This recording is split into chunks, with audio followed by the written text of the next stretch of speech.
बिस्मिल्लाहिर्रहमानिर्रहीम। अस्सलाम वालेकुम व्यूवर्स। आज मैं आप लोगों के लिए बहुत ही मज़ेदार सी रेसिपी लेकर आई हूँ।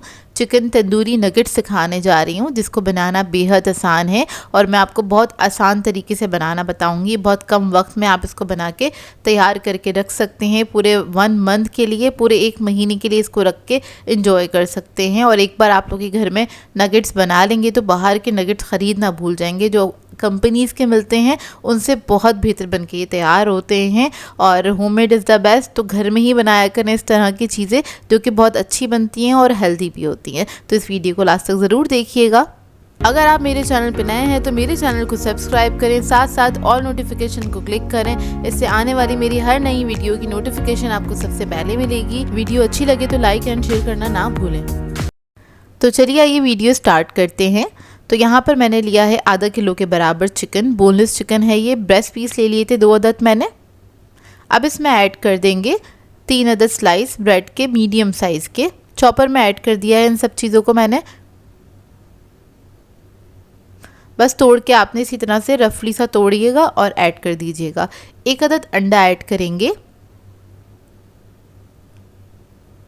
काली मिर्चों का पाउडर ऐड करेंगे इसमें 1 टीस्पून के बराबर। नमक ऐड करेंगे 1 टीस्पून। गार्लिक पाउडर ऐड करेंगे इसमें 1 टीस्पून। जिंजर पाउडर ऐड करेंगे 1 टीस्पून। ये ऐड नहीं करना चाहते तो पेस्ट ऐड कर दीजिएगा। तंदूरी मसाला ऐड करेंगे 2 टेबलस्पून के बराबर, कोई भी अच्छे ब्रांड का ले लीजिएगा। अब इसको बंद करेंगे और इसको पीस लेंगे। तो देखिए इसको मैंने पीस लिया है, कुछ इस तरह से हो जाएगा।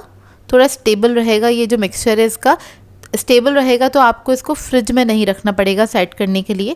नॉर्मली हम लोग क्या करते हैं, जब नगेट्स का मिक्सचर बनाते हैं वो थोड़ा सा लूज़ होता है तो उसको सेट करने के लिए फ्रिज में रखना पड़ता है, लेकिन इसको आप फ़ौरन से बना सकते हैं। तो यहाँ पर मैंने क्लिन को मैंने काउंटर टॉप पर बिछा दिया है। उस पर मैंने ग्रीस कर लिया था ऑयल से, इसको अच्छे से ग्रीस कर लीजिएगा। मिक्सचर रख दिया और इसको हम फैला लेंगे। हाथ पर भी मैंने हल्का सा ऑयल लगा लिया है। इसको आपने हल्का सा फ्लैट कर लेना है और कोशिश कीजिएगा इसको स्क्वायर में ही हमने बेलना है ताकि ज़्यादा हमारा टाइम वेस्ट ना हो, ना ही ज़्यादा वेस्टेज निकले इसमें से। तो इस तरह से आपने बस इसको फैला लेना है। फैलाने के बाद इसको हम इसी से कवर कर देंगे। आपके पास क्लिन ना हो तो आप कोई भी शॉपर ले सकते हैं, उसके अंदर ये प्रोसेस कर सकते हैं। बेसिकली इसको हमने बेलना है और ताकि ये चुपके नहीं काउंटर पे, इस वजह से हम थैली के अंदर रख के इसको बेल रहे हैं। अब इस तरह से आपने हल्के हाथ से इसको बेल लेना है।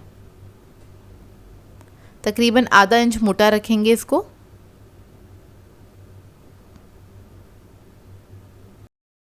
इसको इवनली बेलने की कोशिश कीजिएगा, कहीं से ऊपर नीचे ना हो, और अगर हो रहा है तो इसको सेट कर दीजिएगा बेलन की मदद से। तो इधर मैं हल्के हाथ से इसको बेल रही हूँ।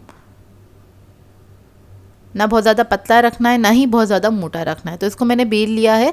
अब इसको हम स्क्वायर कट करेंगे तो साइड की जो एजेस है ना उसको हम निकाल लेंगे इस तरह से, लेकिन बाद में आप इसको बेल के इससे भी नगेट्स बना सकते हैं। ये देखिए इस तरह से पूरा स्क्वायर निकल कर आ जाएगा ताकि इसको कट करना आसान होगा। आप लोग चाहें तो हाथ से भी शेप दे सकते हैं, लेकिन इस तरह से आप ज़्यादा नगेट्स बना सकते हैं एक साथ। अब इसको मैं कट कर लूँगी, तकरीबन 1.5 इंच के स्क्वायर्स कट करूँगी मैं इसके।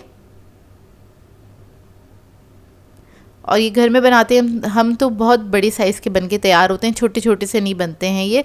मतलब मार्केट में जो मिलते हैं उससे बड़े साइज़ के बन के तैयार होते हैं। तो इस तरह से आपने स्क्वायर्स को कट कर लेना है। अब हम क्या करेंगे, इसको उठा लेंगे इस तरह से।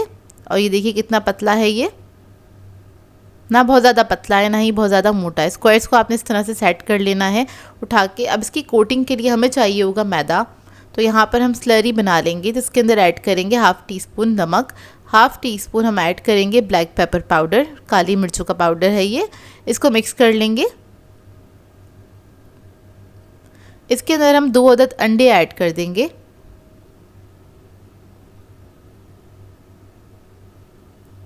अब इसमें पानी ऐड करेंगे और इसको मिक्स कर लेंगे। इसको थोड़ा सा रनी बनाना है हमने, बस बहुत ज़्यादा पतला नहीं रखेंगे, ना ही इसको बहुत ज़्यादा आपने थिक करना है। बस इतना रखिएगा कि चिकन का जो पीस है इसके अंदर अच्छे से कोट हो जाए। तब अब इसकी कोटिंग के लिए हमें मैदा चाहिए होगा, ब्रेड क्रम्स चाहिए होंगे, और जो हमने स्लरी बनाई है वो चाहिए होगी। तो सबसे पहले स्लरी के अंदर हमने डिप कर लिया, मैदा लगाया, स्लरी में डिप किया, दैन उसके बाद हम इसके ऊपर लगा लेंगे ब्रेड क्रम्स। तो यहाँ पर मैं ऑरेंज कलर के ब्रेड क्रम्स यूज़ कर रही हूँ, ये ईजीली मार्केट से मिल जाते हैं। इसकी हमने करनी है डबल कोटिंग। ब्रेड क्रम्स लगाने के बाद आपने दोबारा से स्लरी में इसको डिप करना है, फिर उसके बाद आपने इसके ऊपर ब्रेड क्रम्स लगा देने हैं इस तरह से। और इस तरह से आप कोटिंग करने के बाद इसको फ्रीज़र में फ्रीज़ कर सकते हैं पूरे 1 मंथ के लिए। बहुत अच्छे से चल जाते हैं, ये पूरा मंथ आप इसको एंजॉय कर सकते हैं। और ज़रूरी नहीं है आप इसको रमज़ान के मंथ में ही बनाएं, इसके अलावा आप नॉर्मल डेज़ में बना सकते हैं, अपने बच्चों को लंच बॉक्स में दे सकते हैं। इसका टेस्ट बहुत ही मज़ेदार बनता है। मैंने तंदूरी फ्लेवर बनाया है, आप लोग चाहें तो कोई और फ्लेवर भी ऐड करके इसमें इसको बना सकते हैं, जैसे कि टिक्का वगैरह। कोई भी फ्लेवर अपनी मर्ज़ी के मुताबिक आप लोग बना सकते हैं। अब इसको मैं ज़िप लॉक बैग में डालूंगी और फ्रीज़ कर दूंगी। ये देखिए कितने सारे नगेट्स बन के तैयार हुए हैं। मेरे पास ही तकरीबन 54 नगेट्स बन के तैयार हुए थे अच्छे साइज़ में, और मार्केट में इतने अच्छे साइज़ के नगेट्स नहीं मिल रहे होते नॉर्मली। ये देखिए इस तरह से आप इसको रख सकते हैं। अब कुछ नगेट्स मैं आपको फ्राई करके दिखा देती हूँ। तो ऑयल मैंने गर्म करने के लिए रख दिया था, इसको आपने बस डायरेक्टली फ्रीज़र में से निकालना है और ऑयल में डाल देना है। मीडियम हॉट ऑयल में आपने इसको फ्राई करना है, क्योंकि चिकन हमारा कच्चा है, ताकि अंदर तक पक जाए ना। तो आपने इस बात का ख्याल रखना है, जब भी फ्रीज़ कोई भी चीज़ निकालें तो उसको लो मीडियम फ्लेम पे फ्राई करना है। आपने हाई फ्लेम पे फ्राई नहीं कीजिएगा, अंदर से वो फिर पकती नहीं है बहुत अच्छी तरीके से। तो देखिए नगेट्स हमारे फ्राई हो गए हैं और ये बहुत ही मज़ेदार बने थे, सुपर क्रंची बन के तैयार होते हैं। और मैं आपको इसको तोड़ के दिखाती हूँ, इसका अंदर से इसका लुक ये देखिए, बहुत ही मज़ेदार बने थे। ट्राई ज़रूर कीजिएगा और अपना फीडबैक ज़रूर दीजिएगा, बताइएगा ज़रूर कैसी लगी आपको ये रेसिपी।